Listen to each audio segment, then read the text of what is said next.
myself and that's okay with me. Now I'm diplomatic status, baby, stay away from me.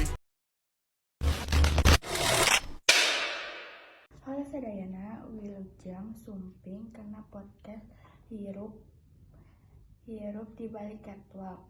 Dinten ieu urang gaduh tamu istimewa. Saurang model ngora anu keur naik daun. Mangga urang sapa. Halo, hatur nuhun pisan. Tos diundang, senang bisa ngobrol di dieu. Kumaha caritana anjeun tiasa asup ka dunia modeling? Asal nama teu nyangka kelas 11 aya lomba modeling di sekolah. Terus di agensi aya nu ningali, terus dimimiti kos diajak kerja sama. Naon anu paling hese dina hirup minangka model? Ngajaga percaya diri jeung jadwal anu teu pasti. Sakepeng kudu latihan jalan, fitting jeung photoshoot dina hiji poe.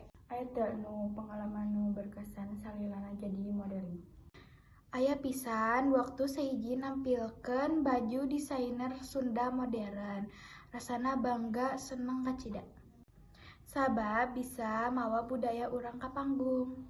Kumaha anjeun ngajaga kesehatan sareng bentuk badan? Soalnya kan model sok rapih jeung ramping gitu. Abdi mah teu diet ketat, leuwih ka olahraga ringan, jaga pola makan, jeung istirahat cukup. Anu penting mah sehat lain kurus.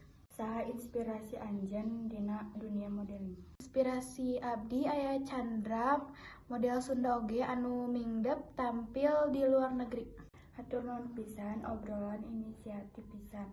Mugi wargi sadayana tiasa nyandak motivasi tina perjuangan sareng model ngora. Wilujeng tampung deui dina episode salanjana. Setelah hari Jumat, itu hari Sabtu. Artinya yang aku ingat cuma satu, yaitu kamu. I love you buat semuanya. Terima kasih. Hatur nuhun.